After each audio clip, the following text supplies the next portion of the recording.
It's Vanessa, the Crafty Gemini, and in this tutorial, I'm teaching you how to make this fun trick-or-treat bag out of a blanket. That's right.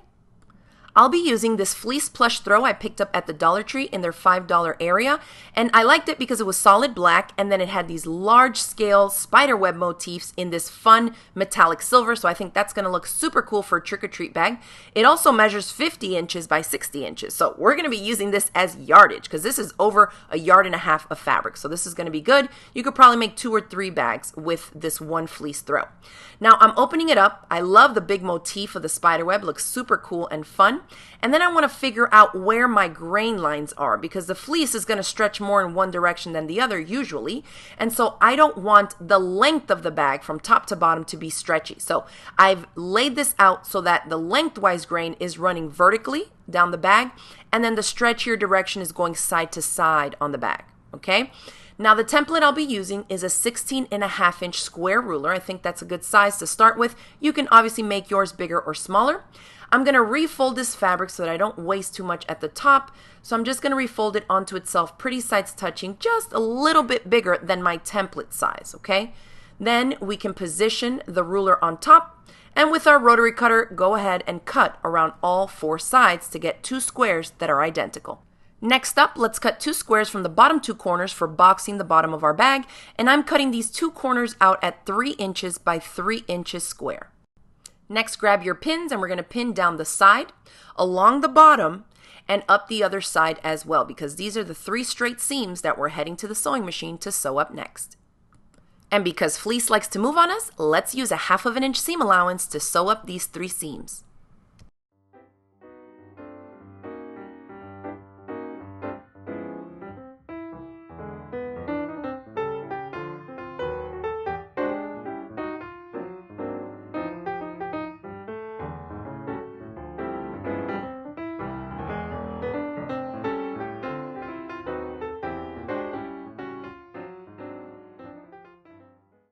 Now you're ready to box the corners, and to do that, we are going to match up the bottom seam with the side seam so that they touch, pretty sides touching, just like that. Make sure to try and open the seam allowances too, because that will help you reduce some bulk and will get everything to lie a little bit flatter once you stitch it.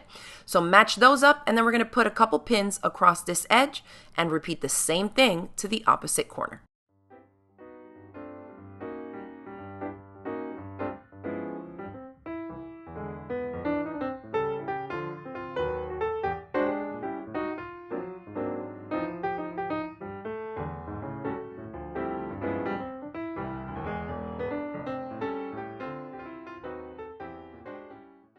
Now let's stitch these up, and don't forget to backstitch at the beginning and at the end.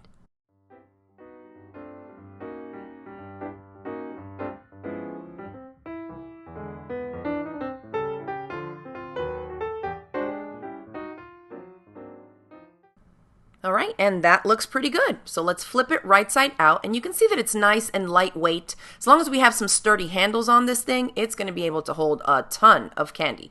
So push out the corners, the fabric in the corners that is at the bottom, so you can see the full shape of it.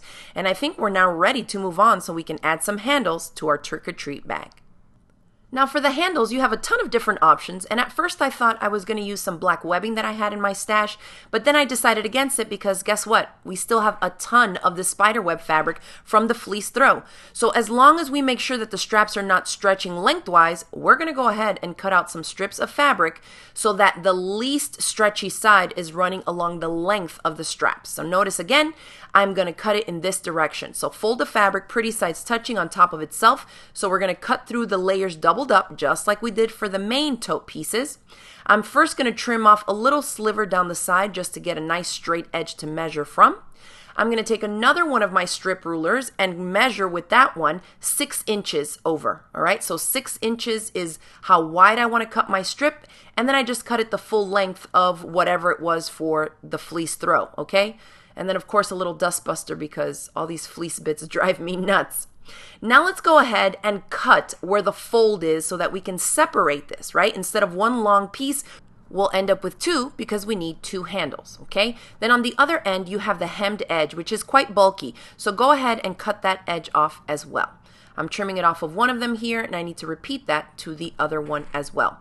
Now, to give you a rough estimate, in case you're using a different type of fabric, I cut these out at about 6 inches by 24 inches, okay? 2 of those pieces because you need 2 handles.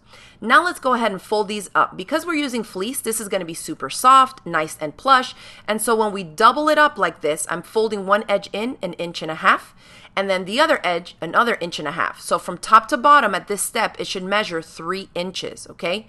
Now we're going to refold the whole thing onto itself. So we have a quadrupled up, puffy, nice and soft, comfy strap to have over our shoulder for a long night of trick-or-treating. Along the folded edge, I'm placing my plastic sewing clips to hold all the edges together before we sew.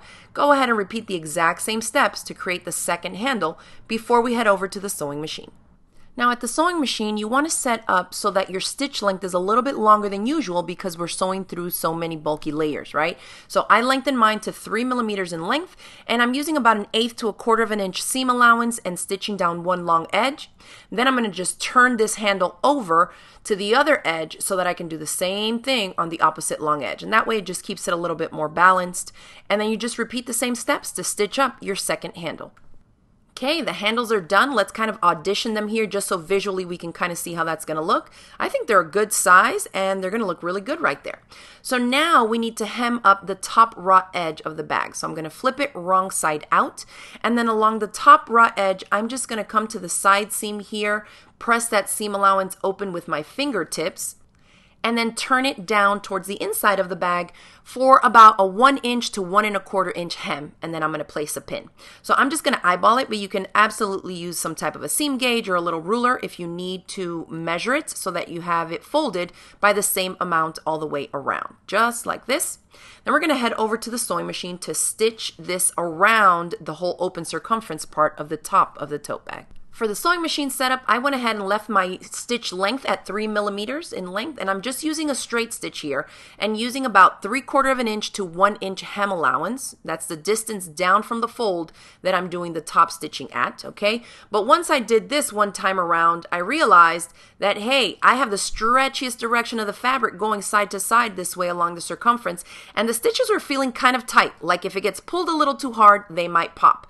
So we go back in instead and switch to a zigzag stitch, which is going to help us preserve the stretch in the fabric, and that way I don't have to worry about any of those top stitches popping. So I selected a zigzag stitch, left the stitch length at 3 millimeters, and then adjusted the stitch width to be about 2.5 millimeters in width. Went right back around the previous line of stitching I had already done, and that feels a whole lot better. Now we're ready to attach the handles, so I'm positioning everything nice and flat with my side seams along the sides, and I measure in 4 inches from each of the side seams to place the raw bottom edge of my handles right on top of the top hem that we just did, so that it's both 4 inches in from each side and on top of the hem allowance. I think that's going to make it a little bit sturdier, and attaching it to that extra bulky area is going to make for some really good, well attached handles, I think, at the top of the tote bag here. So I'm just placing some pins. Real important, make sure that there are no twists in your handles before you pin and sew them in place. And you probably guessed it. All we're going to do is stitch these down. Again, I'm doing it from the pretty side so I can see what it's going to look like once the bag is done. And I'm just stitching a rectangular box, going across the top, down the side, across the bottom, and back up the other edge, back stitching when I get to the end to make sure that my stitches are kind of locked in and secured, and just doing a little box around that top 3/4 inch area or so where the handles are connected to the hem. And there you have it. That's how you make a trick-or-treat bag out of a plush fleece throw that I got at the Dollar Tree. So think outside the box when you're trying to select fabrics for fun, festive projects like this one. If you give this trick-or-treat bag a try, let me know in the comment section below. And I'll see y'all tomorrow with another Spooky Craft Week tutorial.